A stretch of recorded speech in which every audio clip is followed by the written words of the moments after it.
داخلی خطرات کا ذکر بھی لازمی ہے۔ پاکستان کی قومی سلامتی ہماری اولین ترجیح ہے۔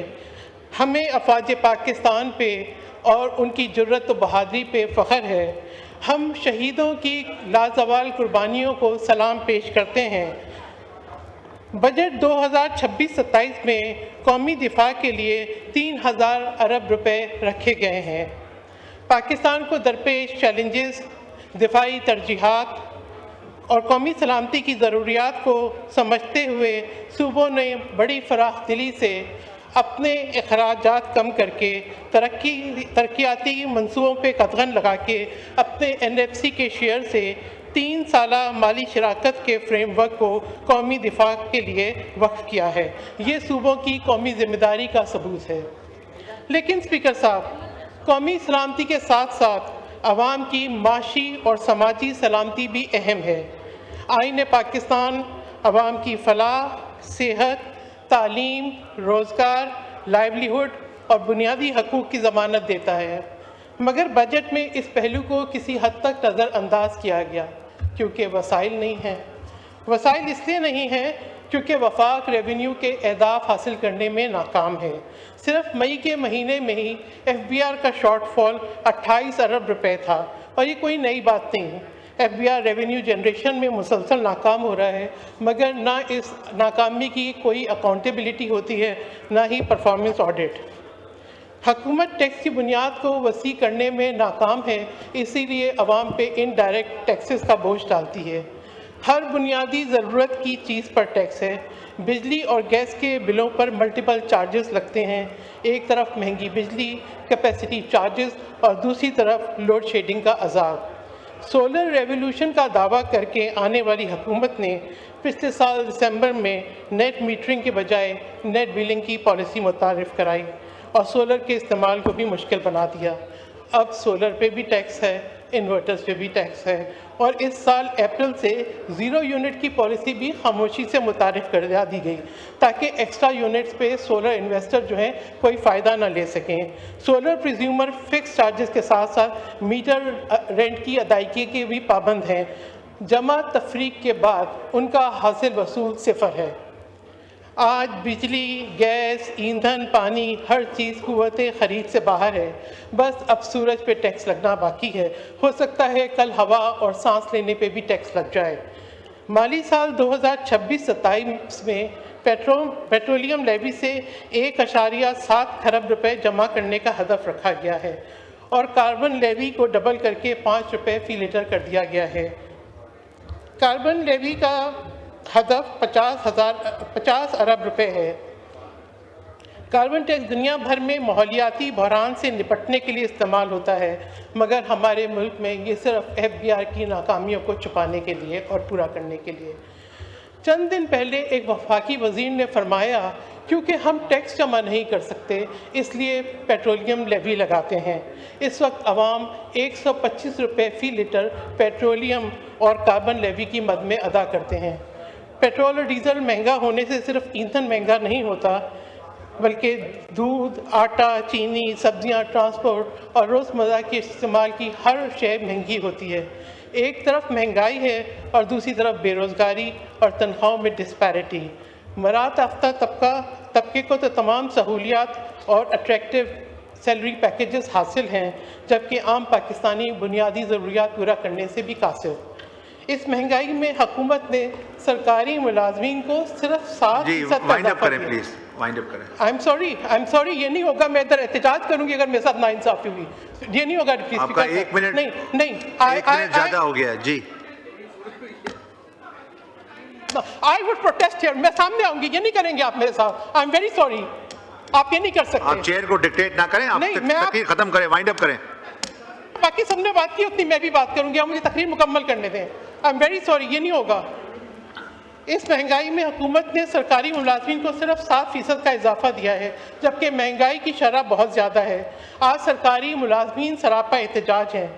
پاکستان پیپلز پارٹی نے سرکاری ملازمین کی تنخواہوں میں 50% اضافہ اور کم از کم اجرت 50,000 روپے کرنے کی تجویز دی ہے، جس پر سنجیدگی سے غور اور عمل کرنے کی ضرورت ہے۔ ایک اور تشویش کی بات،